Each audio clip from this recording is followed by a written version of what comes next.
Hey there, and welcome to today's video. For today's video, we are going to be building a witch's house in a swamp. Now that is quite specific for what we're building, but it was what I had in mind while I was building it. The very first thing you're going to see is actually me starting out with the swamp.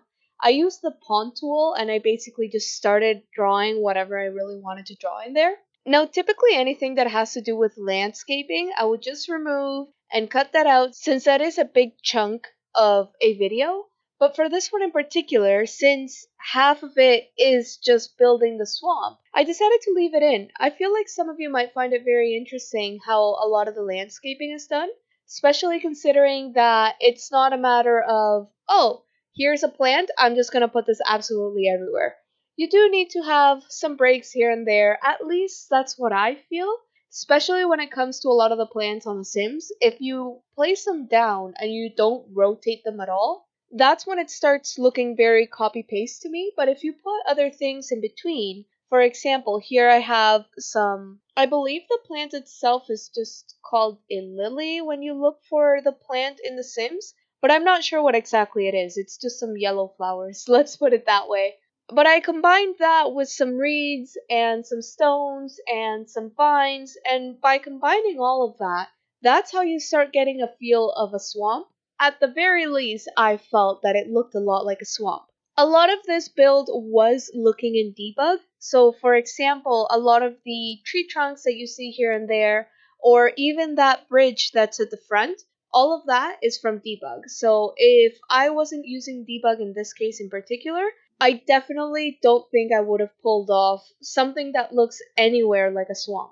Now, I wanted to make this house, let's say, as tricky as I was gonna be able to make it with just base game. So I found some trees in base game, which, again, they're from debug, but I thought they would fit in very well since they are still base game. So everything here that you're going to see in this build is completely base game. You do not need to have any packs to be able to download this. And I built it in a way where you couldn't exactly use the debug stuff. Now, what I mean by this is that when you're playing with debug, a lot of the times your Sims will just walk right through it. So you'll notice that a lot of the debug items are in the pond, which you can't use the ponds to swim anyways. It's not as if I built it with a pool, for example. And even the bridge that I put at the front is actually just there for the look of it. You can't actually walk through there, and I did that very much on purpose, since I wanted the house to look like you went in through one side, but you actually go in through the other. So you'll see it later on, it is part of the video at some point, but I even put the trash bin and the mailbox inside a tree. I believe they are still usable. If not, there are other garbage bins that you can use, I think. Now that I think about it, I'm not 100% sure. But I'm pretty sure I did put another garbage bin somewhere in case you can't use it. And the mailbox, most of the stuff that you need from the mailbox you can do from the phone. So it's not completely detrimental. It's mainly there so it doesn't randomly spawn a mailbox somewhere where it won't make any sense at all. But since there isn't a lot that you can play around with, even considering debug, I really wanted the house to be as tricky as it could get it to be. And I say tricky because it's not like I can make it that spooky. I did end up taking some screenshots at the end while it was nighttime to give it a bit more of that feel, but at the end of the day, there is only so much you could do. I really wish I had something like the Vampires pack, where you have a lot of the cracks and the water damage. Even a lot of the wallpapers that you have from there would have been great this time around. Maybe even some of the eco lifestyle items, since, as an added bonus, this house is actually off the grid. So I thought that by making it off the grid and putting everything as candlelight, it might give it a bit more of that ambiance. Since for the kitchen I was going to use a lot of those items anyways, I decided why not. Even on the inside, I didn't use any real doors. I used a lot of the fake doors. So the main area is divided by archways, and then every door that goes into a room is a bookcase door. Now, I do see where you might have some concerns, especially upstairs, since I did put two big bookshelves. But don't worry, I did playtest this house. I know I haven't playtested all of them, But anytime I make smaller houses, I always try to playtest them since I know at least one thing isn't going to work. As far as everything that I tested, everything did work, but just remember to have move objects on. If you don't, there's something that might move out of the way and block something or get deleted. So the way that I have uploaded it to the gallery, it 100% works. And I've been thinking about building this house for quite a while. I was thinking that I really wanted to build a swamp, but I wasn't too decided on what I wanted to build in the swamp.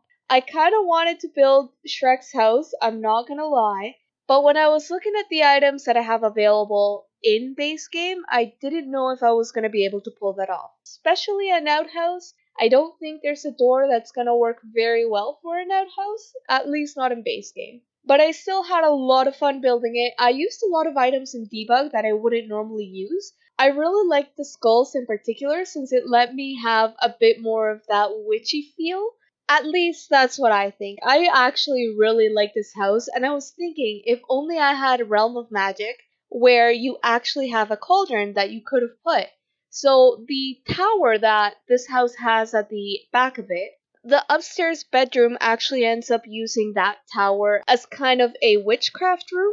If I would have had the cauldron, it would have fit in there perfectly. Instead, I just put up some frogs and other specimens that have been preserved and a lot of fishes. You'll see it when we get to that point. I know it sounds a bit more crazy than what it is. But I really love this house, and if I ever do get Realm of Magic, I really do think this is the house I would use. It fit in very perfectly. I felt like it was cluttered, but not cluttered enough that you couldn't walk through it. I didn't want to completely fill it up either, since with base game there's only so many items that you have. You can't really fill up a house without it starting to look very repetitive, especially when you have a theme like I did in this case. But the challenge of it really did make it worth it. I feel like I was able to at least make something that, under a certain lighting, especially if you're playing it at night, will look creepier than any other time of day. Now, since the house was made to be off the grid, I did add some lot traits, which is not something I would typically do, but I did set it to be off the grid. I set it to be natural light, and I believe I also put it to be do not disturb. Considering that it's a witch's house, it would be kind of like the house that's, oh, there's a haunted house, for example, or the house that no one would really want to go and visit. I feel like if I ever make something like a castle, for example, I would try to make it as if it was a haunted castle. But again, I would really want to have vampires if I ever do that. Get the cracks, get the cobwebs, get the water damage. All of that would have just made this place all that more perfect. But I feel like I was able to pull it off. Let me know what you think down in the comments below since we are close to the end of the video. And let me know what you think of this house. Would you download it? Would you play in it? Would you bring a witch or try to bring a witch into this house? Do you think I actually pulled off the witch feel, or does it just look like a tiny house in a swamp? Let me know what you think down below. Thank you so much for watching this video, and I hope to see you in the next one. Have a great weekend.